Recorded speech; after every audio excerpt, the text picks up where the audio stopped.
고린도전서 12장 13절을 먼저 보도록 하겠습니다.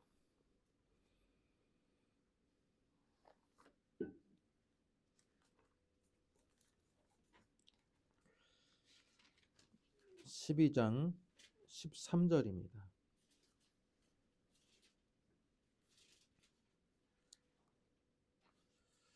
같이 한번 읽겠습니다. 277쪽. 우리가 유대인이나 헬라인이나 종이나 자유인이나 다 한 성령으로 세례를 받아 한 몸이 되었고 또 다 한 성령을 마시게 하셨느니라. 아멘. 말씀에 이어서 에베소서 1장 13절입니다.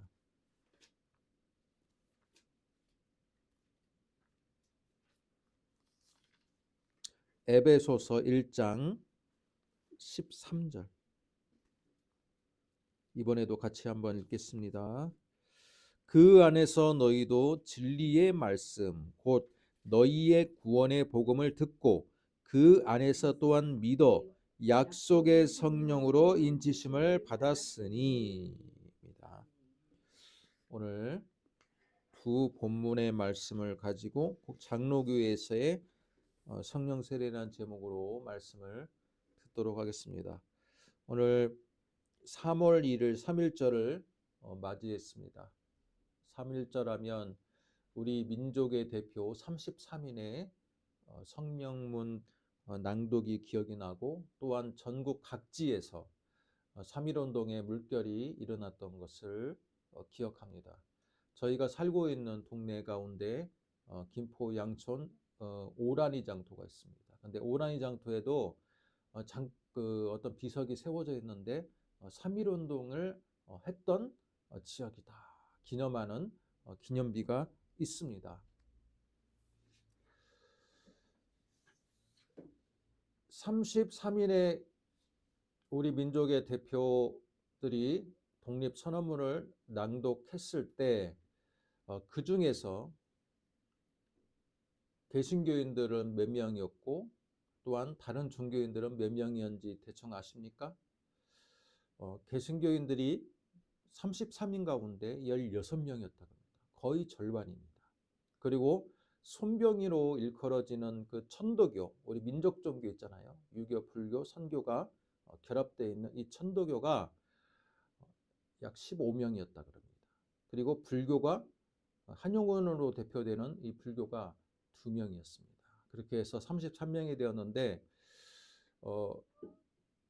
한 대한민국 땅에 1894년에 복음이 전파된 이후로 약 30년도 안 된 그 짧은 시점에 기독교인들이 또 그 당시의 인구로 보아도 1%가 되지 않는 굉장한 소수 외국 종교였던 기독교가 3.1운동을 맞이했을 때 무려 절반 가까이가 대표로서 참여했다라는 것.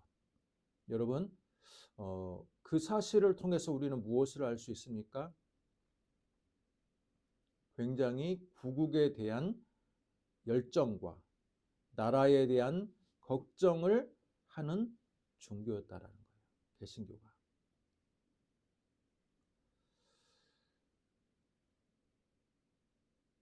(1%가) 되지 않았지만 그 당시에 개신교는요 굉장히 서양의 문물을 받아들일 뿐만 아니라 서양의 문물을 통해서 우리 대한민국에 갖고 있는 그 여러 가지의 잔재들을 다 제거하고 새로운 문화의 기틀을 세우기 위해서 노력했던 사람들입니다. 때문에 진보적이라고 평가를 받았습니다. 100년이 지난 지금 저희들의 모습에 어떻게 됐습니까? 진보적이 아니라 개신교인들이 우리 대한민국 사회에서 갖고 있는 위치는 굉장한 우익, 보수, 수구 그런 느낌이 강합니다. 여러분 100년 전에 굉장한 진보성을 띄었던 개신교의 위치가 왜 이렇게 수구적이고 또한 우편향적이고 그런 종교로 변질이 됐는지 우리가 한번 3.1절을 맞이해서 다시 한번 생각해 볼 필요가 있다라는 생각을 해 보았습니다.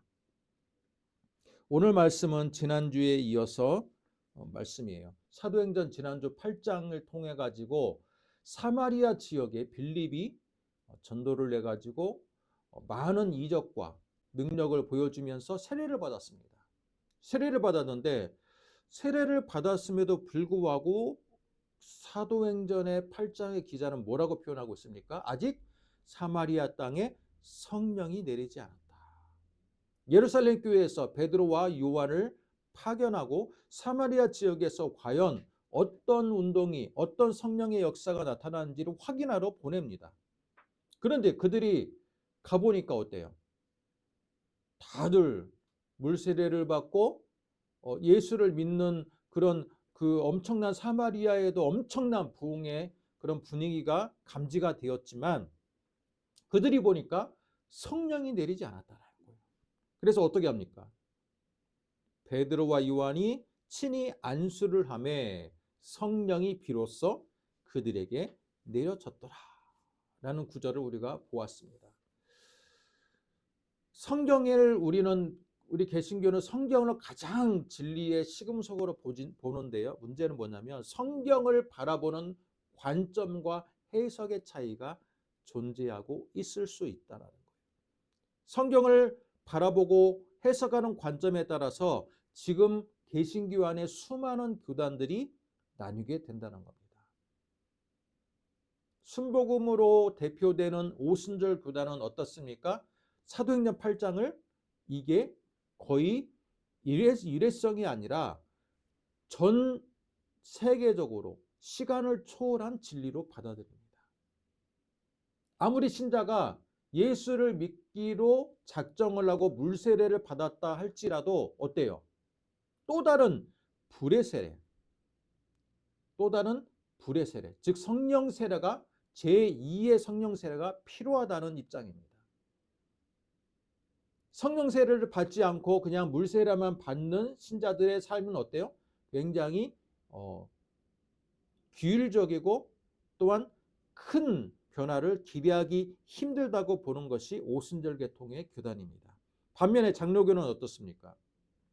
사도행전 8장에 사마리아 지역에 성령이 임하는 사건을 일회성으로 보는 겁니다. 이것은 지금 우리 시대에도 그대로 적용되는 진리가 아니라 이때 당시 초대교회 당시 성령께서 그 사도성과 교회의 질서를 세우기 위해서 일회성으로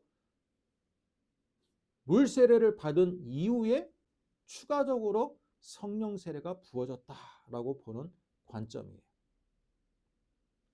일회성이라는 거예요. 왜? 빌립을 통해서 성령 세례를 받는 것보다 어때요?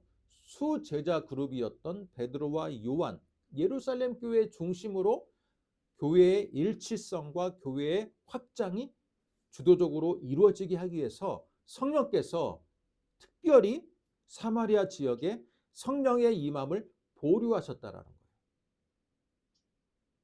제가 이렇게 말하면요, 여러분, 장로교하고 순복음으로 대표되는 오순절 교단이 엄청난 이 성경 해석의 차이가 있구나라고 생각할 수도 있어요. 그러나 제가 지난주 설교 말미에도 이야기했죠. 이건 장로교와 오순절 교단의 교리적인 차이지 실제 목회 현장은 어때요?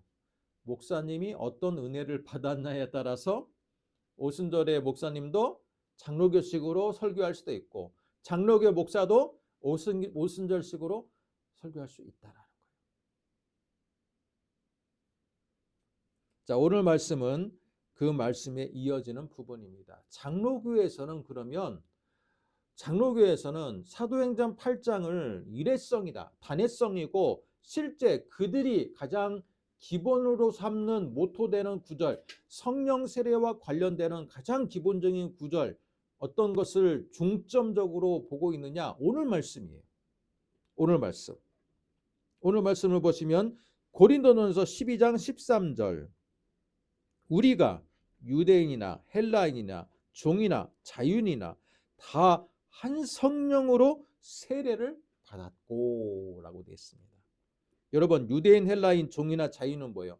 민족적인 차이를 초월해서, 신분적인 차이를 초월해서 우리 모두 다 한 성령으로 세례를 받았다. 고린도전서 교회 교인들에게 말하는 거예요. 실제로 고린도 교회에는요, 로마 시민권을 가진 자도 있었고 막강한 부를 가진 자도 있었고 또 종에 해당하는 사람들도 있었어요. 뿐만 아니라 이방인들이 굉장히 많았고 그 안에 또 디아스포라 유대인으로서 예수를 믿게 된 사람도 있었어요.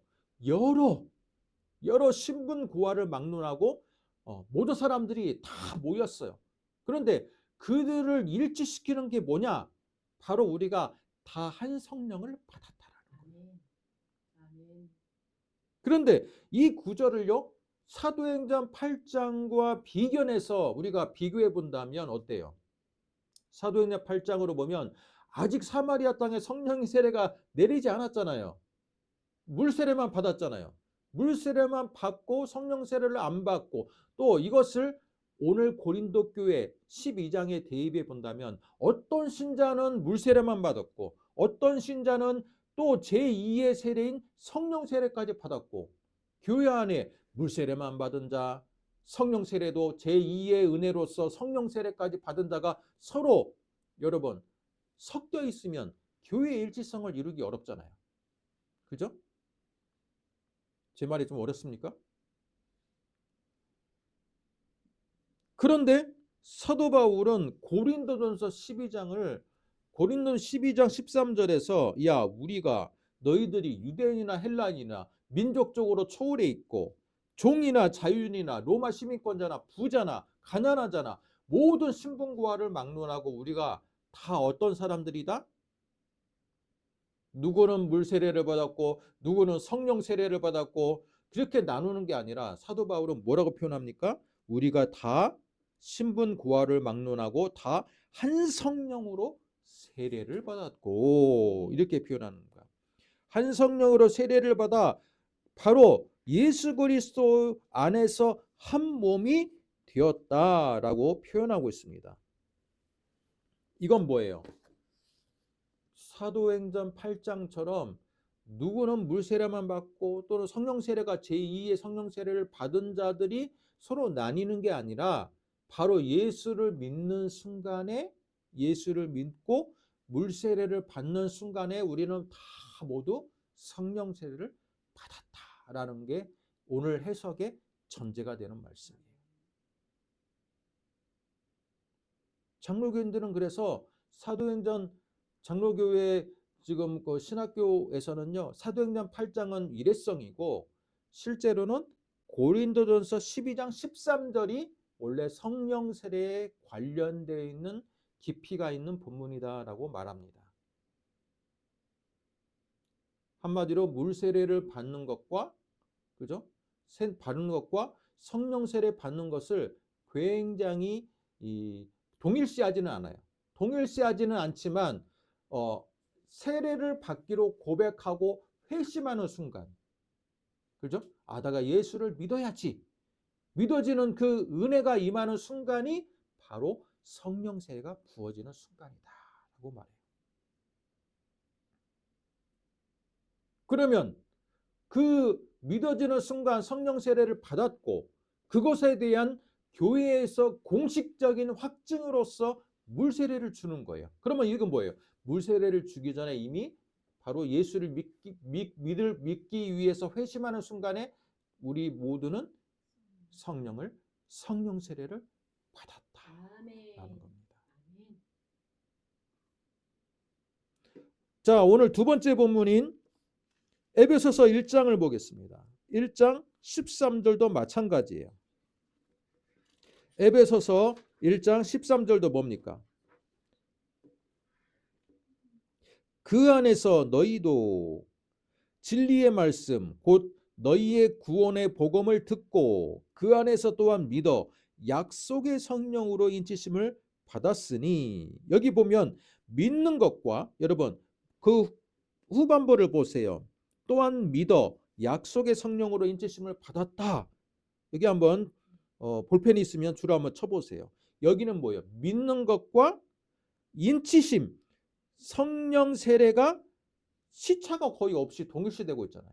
그러니까 믿는 것, 내가 회심하는 그 믿는 순간이 바로 성령 세례를 받는 것으로 근거가 되는 구절이 에베소서 1장 13절이다. 그렇게 표현하고 있습니다. 한마디로 거의 동시적인 사건이야. 내가 예수를 믿기로 믿어지는 그 은혜가 임하는 순간이 성령 세례가 부어지는 순간이다라고 보는 겁니다. 반면에 오순절 교단은 뭐라고 말합니까? 아, 그래, 믿어지는 은혜가 있어. 그래, 구원을 주는 믿어지는 은혜도 있고 그때도 성령이 분명히 역사는 해. 그렇지만 사도행전 8장을 그들은 더 중요시해요.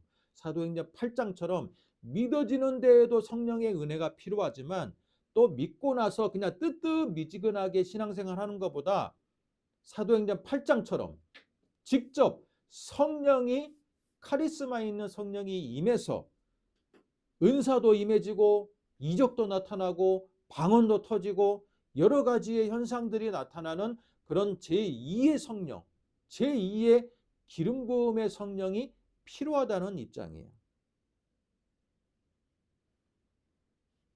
여러분은 어느 해석에 더 가깝습니까? 로마 카톨릭 같은 경우는요, 여러분, 개신교보다 훨씬 더 가시적이고 객관성을 유지합니다.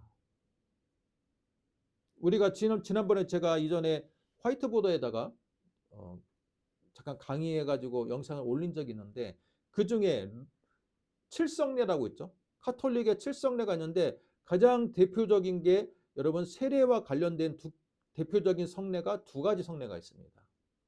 바로 물세례를 하는 세례성사가 있고 그리고 견진성사가 있습니다. 견진성사는 뭐냐면 성령을 직접 신부를 통해서 부어주는 거예요. 우리 개신교와 카톨릭의 가장 큰 성령의 차이는 뭐냐면 신부가 성령도 주기도 하고 부어주기도 하는 거예요. 근데 개신교는 어때요? 아무리 목사가 앞에 있을지라도 목사가 성령을 주는 건 아니잖아요. 그죠? 하나님과의 나와의 관계성이야. 그렇기 때문에 우리는 주관적인 체험, 주관성의 영역에서 열려 있습니다. 성령께서 개인에게 만나 주셨다 그러면 다른 사람이 토를 달 수 있어요, 없어요? 내가 만난 하나님, 내가 만난 성령 간증하면 다른 사람들이 그거 아닌 것 같은데라고 그렇게 뒤에서 수군거릴 수는 있어도 그것에 대해서 공식적으로 토를 달 수는 없어. 그러나 로마 카톨릭은 그렇지 않아요. 로마 카톨릭에서의 물세례는요, 바로 성령 세례와 이퀄이 되는 거예요. 성령 세례 받았다. 뭐냐? 물세례를 받았다는 성령 세례를 받았다는 것과 동일시 되는 거예요. 그리고 나서 성령의 열매를 맺고 또한 성령의 은사를 누구를 통해서 주입받아요? 더 수련을 통해 가지고 견진성사를 받으면 신부가 견진성사를 주면 그 사람은 이제는 성령의 열매까지도 받고 은사도 받은 것으로 공식적으로 인정이 되는 거예요. 그러니까 로마 카톨릭은요, 주관성의 영역이 굉장히 없습니다. 협소해요. 다 로마 카톨릭이란 거대 교회와 사제, 신부를 통해서 성령이 주입이 되고 성령의 열매가 또는 은사가 주입이 되는 구조예요. 세례성사와 견지성사를 통해서. 그러나 개신교회에서는요, 물론 카톨릭을 닮아 있는 교단이 있어요. 성공회. 성공회 같은 경우는 로마 카톨릭의 성령관을 따릅니다. 그래서 사제들, 성공회 사제를 통해서 성령이 주입이 돼요. 세례는 직접 성령 세례를 받은 것과 동일시가 되고 견진성사와 같이 성공의 사제를 통해서 성령의 은사가 임하고 성령의 열매가 맺힌다라고 그렇게 가르쳐요. 성공회 자체가 이미 카톨릭하고 굉장히 유사한 부분이 많이 있기 때문에. 하지만 대부분의 개신교는 어때요? 주관성의 영역이야. 내가 회심하는 그 순간에 성령 세례를 받는 것은 그 누구도 알 수가 없어. 내가 언제 회심했는지 누가 옆에 알아요? 물론 배우자가 회심하면 그거 옆에서 알 수 있겠지. 내 가까운 가족이 회심하면 그 순간이면 알 수 있어요. 그러나 정말 내밀한 거야. 내가 회심한다는 것은 굉장히 내밀한 영역이에요. 옆에서 봤을 때 저 사람이 변화가 되었고 교회를 다니면서 회심한 것 같은 느낌이 가질 수도 있어. 그러나 진짜 회심인지 아닌지는 어때요? 주관성의 영역인 거예요. 그죠? 주관성의 영역. 개신교는 그 주관성의 영역을 인정합니다. 아, 이 사람이 언제 회심하는지는 객관적으로 교회가 보증을 해주지 않아. 물세례를 줬다고 해서 이 사람이 회심한 증거라고 100% 동일시하지도 않아. 왜? 내가 예수 믿기로 작정하고 회개하는 그 순간만큼은 주관성의 영역이기 때문에 사람마다 언제 회심하는지는 달라. 하지만 그 회심하는 순간에 내 마음을 돌이켜서 예수를 영접하는, 회개와 더불어서 예수를 영접하는 그 은혜만큼은 누가 하는 거다? 내가 하는 게 아니라는 거예요. 내가 하는 게 아니라 성령께서 주신 은혜로서 하는 것이다 라는 거예요. 장로교는 그것을 강조합니다. 세상에 살던 내가 어떻게 해서 예수를 믿게 되었을까? 내 결심? 많은 세상 사람들은 그래요. 교리 공부하고 학습하고 결단하고, 인간의 결단이 예수를 믿게 되는 가장 결정적인 원인이다. 그렇게 바라보는 시각이 있다면 그건 굉장히 세상적이고 인간적인 생각입니다. 죄에 물들어 있던 내가 예수를 믿기로 작정하는 것은 인간의 능력으로 될 수 없다라는 게 우리는 성경 해석의 전제예요. 그럼 누가 해야 돼요? 성령이 우리 안에 임하셔서 우리의 죄를 보게 하시고 예수를 믿게 하는 그 모든 은혜가 성령이 하신 일이다. 성령이 하신 일이다. 장로교는 그 회심의 체험을 굉장히 크게 확대해서 또는 아주 강조해서 해석합니다. 그래서 회심하는 순간이 성령 세례가 임하는 순간이다 라고 봅니다. 그리고 나서는 오순절처럼 제2의 기름 부음의 은혜, 제2의 성령의 세례 은혜가 필요하지 않아요. 대신에 장로교는 한번 성령 세례를 받은 이후에는 무엇이 강조가 됩니까? 이제는 내가 그 받은 성령을 유지하는 거. 그죠? 유지하는 거. 성령 충만이 강조가 되는 거예요. 받은 은혜를 까먹지 말고 큐티하고 열심히 말씀 배우고, 그죠? 삶을 나누고 예배 열심히 참여하고, 이것을 통해서 내가 받은 성령 세례 은혜를 계속 유지하는 것.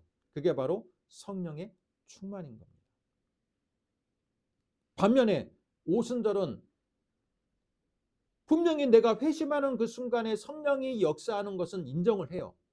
그러나 그것을 너무나도 크게 강조해서 그게 바로 성령 세례이다 라고 강조하기보다는 제2의 성령 세례가 중요하다는 거예요.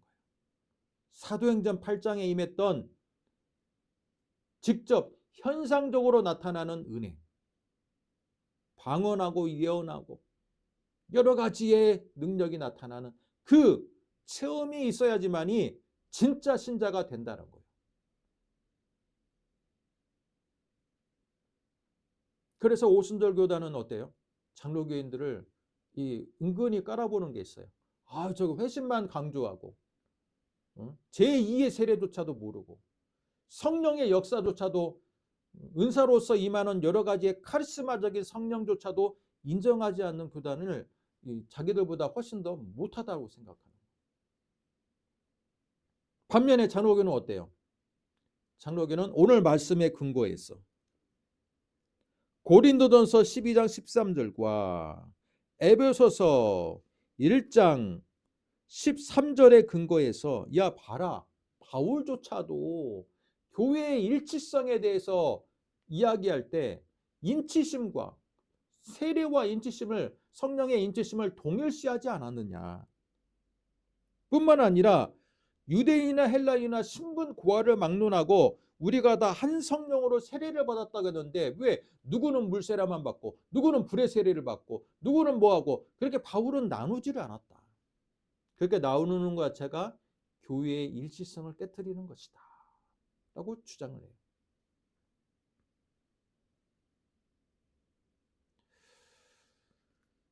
하지만 지금은 제가 원칙적인 부분을 이야기하는 것이고 지금은 목사님마다 해석이 어떻다? 받은 은혜마다 다르다. 무려 100년 전에도 그랬어요.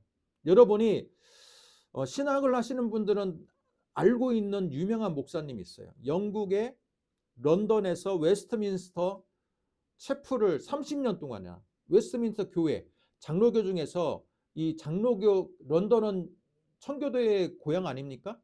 청교도의 고향의 본산지인 영국에서 가장 개혁주의적이고 청교도적인 큰 교회에서 목회했던 분이 웨스트민스터 처치에서 목회했던 분이 마틴 로이드 존스라는 목사님이 있어요. 지금으로부터 약 80년에서 100년 전에 그 목회하셨던 분인데 이분은 굉장히 개혁주의적이고 청교도주의적이에요.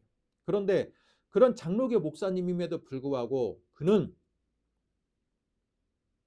어떤 책을 썼느냐? 성령 세례에 관련한 책을 하나 설교집을 마련해 가지고 썼어요.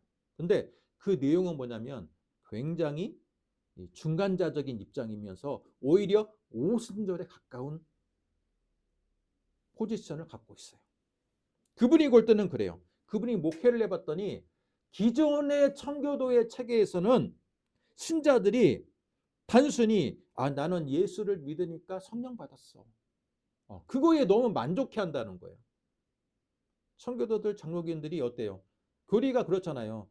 회심하는 그 순간이 성령 세례를 받은 순간이기 때문에 그냥 내가 예수 믿고 생명 그 세례 받으면 그냥 내가 성령을 계속 받은 거야. 그래서 성령에 대한 갈급함이 없고 은사에 대해서도 굉장히 무지한 것에 대해서 이 마틴 로이드 존스 목사님이 목회를 해보니까 이렇게 뜨뜻미지근한 신앙을 갖고는 안 되겠다라고 생각한 것 같아요. 그래서 성령을 어떻게 해석하느냐? 사도행전 8장에 임하는 그 사마리아 지역의 성령을 일회성이 아니라 그게 우리가 추구해야 될 모형이다라고 해석을 했어요. 그래서 우리는 회심하는 것도 하나님의 은혜이고 성령의 가장 중요한 역할이지만 하나님께서 부어주시는 여러 가지의 은사에 대해서도 또는 은혜에 대해서도 우리는 갈급하게 그것을 간구하고 은혜를 누려야 된다라고 했어요. 그때 당시 분위기가 어땠을까요? 청교도의 본거지라니까요. 런던에서 가장 큰 교회 중에 하나였던 그 교회에서 장로교 목사가 우리는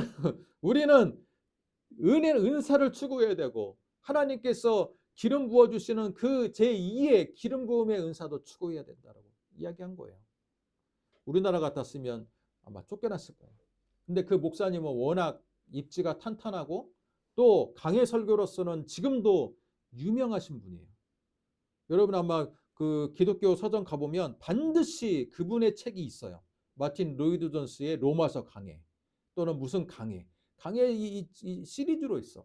30년 동안 목회를 했으니 얼마나 많은 책들이 발간이 됐겠습니까? 그러다 보니 이제 그분이 미치는 영향력은 너무나도 컸기 때문에 그것으로 인해서 많은 논란이 있긴 했지만 아무런 탈 없이 30년 동안을 목회를 했어요. 바로 그게 우리한테 주는 시사점인 것 같습니다. 장로교지만 얼마든지 성령사에게 우리는 개인의 신앙에 따라서 우리는 열려 있을 수가 있어요. 대표적인 교회가 어디에 있습니까? 한국교회. 저는 온누리교회라고 생각이 돼요. 온누리교회. 하영조 목사님 같은 경우는 어때요? 성령의 운동을 장로교회지만 원래 통합적 교회였죠. 지금은 제가 교단이 바뀐 곳으로 알고 있는데 하여튼 통합적 교회였는데도 불구하고 어때요? 장로교회 신학보다는 성령 운동을 굉장히 열려 있는 그런 신학을 했습니다. 그러다 보니까 어때요? 부흥 집회, 찬양 집회의 원조가 온누리교회잖아요. 네, 워십의 그 원조가 여러분 성령에 대해서 장로 기존의 이 교리관을 갖고 있으면요. 워십이나 찬양 사역 자체가 열릴 수가 없어요. 열릴 수가 없어요. 오카노 목사님도 어때요? 그의 말년에 강단 교류한 것을 여러분 아십니까? 어느 목사님과 강단 교류하신지 아세요? 조용기 목사하고 강단 교류를 냈어요. 조용기 목사가 와서 사랑의 교회에서 설교했고요. 오카노 목사가 이 여의도 순복음교회 가가지고 설교를 했습니다. 그건 뭐예요? 이제 기존의 교리만 가지고 여러분 서로 배타적인 이런 포지션을 갖는 것은 기독교에게 유익하지 않다라고 그분이 생각한 거예요. 인정을 한 거예요. 서로 간의 장단점을 우리가 배워나가자라고 인정을 한 겁니다. 저는 마틴 로이드 존스와 같은 목사님과 같은 한 포지션이 좋다라고 생각이 돼요. 인정할 건 인정해야 돼요. 너무 회심의 순간만큼을 너무나도 강조해서, 그죠? 사마리아 지역에 부어졌던 제2의 성령의 세례에 대해서 무지하거나 또는 그것을 터부시하거나 그것에 대해서 성령의 지금도 역사한다는 것에 대해 그것에 대해서 부정하는 것 자체는 분명히 개신교의 입장에서는 득이 될 게 없다라고 봅니다. 사랑하는 성도 여러분, 오늘 말씀을 통해 가지고 어때요? 굉장히 여러 가지 약간 좀 신학적이었죠. 오늘 말씀은 좀 신학적이었고 좀 교리적이었습니다. 그러나 성령관을 우리가 체계적으로 정립한다는 것은 굉장히 중요한 일입니다. 중요한 일이에요. 제가 나중에 시간 날 때 성경 공부를 따로 예배 후에 오늘을 말고 제가 뭐 조만간에 한번 올릴 겁니다. 그런데 그 청교도에서 비롯되는 이 개혁주의의 기본 원리가 있어요. 튤립이라고 하는 TULIP라고 일컬어지는 그런 기본 신조가 있고요. 그 안에 성령관도 기본적으로 농축이 되어 있습니다. 또 알미니아로 일컬어지는 그런 신조가 있습니다. 그것에 대해서 제가 차이를 언제 한번 영상에 한번 올리도록 하겠습니다. 그걸 보시고 장로교와 왜 순복음은 이렇게 차이가 큰가? 또는 왜 성령운동에 바라보는 관점이 큰가? 그것에 대해서 여러분에게 좀 더 이해를 드리도록 하겠습니다. 자, 말씀을 이제는 정리하겠습니다. 자, 고린도전서 여러분 사도행전 8장도 중요하게 생각하시고요. 한마디로 말하면 성령과 관련해서 여러분이 떠올리는 구절하면 사도행전 8장 플러스 무엇이다? 고린도전서 12장 13절, 에베소서 1장 13절. 이 세 가지 구절은 반드시 기억하고 있으면 좋을 것 같습니다. 뿐만 아니라 장로교가 너무 성경의 이 성령의 은사적인 부분들에 대해서 이제는 은사가 그쳤다. 극단적인 은사 제한적인 그런 교리가 한때 있었습니다. 지금도 기본적인 원칙은 그래요. 제가 나온 신학교도 그렇고. 그러나 목회 현장이나 여러분의 일상적인 현장 가운데 어때요? 성령께서는 각자의 은혜에 따라서 부어주시는 성령의 역할이 너무나도 다른 거예요.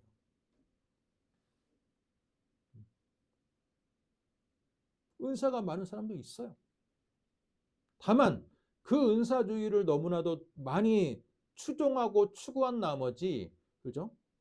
비건전한 방식으로 은사주의가 확산되는 것을 우리는 주의해야 되지, 은사가 그쳤다라고 이야기하는 것은 더 이상 21세기의 이 신학에 개신교가 살아남을 수 있는 여지는 많지 않다라고 저는 봅니다. 얼마든지 은혜를 받으시고 은혜를 추구하시고 또한 받은 은혜를 내가 주변에 있는 많은 사람들에게 영향력을 부어주는 여러분 되시기를 주님의 이름으로 축복합니다. 그렇지 않고 우리는 나는 장로교니까 어느 주인은 어떻고 누구는 어떻고 그걸로 인해서 자꾸 다른 교단이나 다른 것을 판단하기보다는 내가 받지 못하는 은혜를 저 사람은 또 받고 있구나라는 것을 인정할 줄 아는 지혜도 필요하다라는 겁니다. 그럴 때 우리는 개신교 안에 연합이 이루어지는 거예요. 제가 신학교를 다닐 때는요, 1990년대 그때 초반에는요, 정말 두 교단이 서로 못 잡아먹어서 막 안달이었어요. 저 틀렸다라는 거죠. 좀 틀렸다라고. 근데 지금 어때요? 지금 개신교 자체가 위기잖아요. 그죠? 개신교 안에서 싸워서 이득될 게 하나도 없어요. 개신교 안에서 우리는 이제 웬만하면 그죠? 연합하고 협력하는 분위기가 이루어져야 됩니다. 때문에 사도행전 8장도 중요하다. 중요하다. 그게 하나의 중요한 모델이 될 수 있다. 그렇지만 그것만 너무 강조해서 오늘 말씀처럼 고린도전서 12장과 에베소서 1장을 놓쳐서는 안 된다라는 겁니다. 회심하는 순간에도 성령은 역사하셨고 뿐만 아니라 잔잔하게 신앙생활하다가 또 은혜를 추구해서 그죠? 제2의 은혜로서 부어지는 성령도 얼마든지 있다라. 이것을 통해서 여러분의 삶이 신앙생활이 풍족해진다면 여러분 더 큰 은혜를 사모하시며 나가는 여러분 되시기를 주님의 이름으로 축복합니다. 기도하겠습니다. 하나님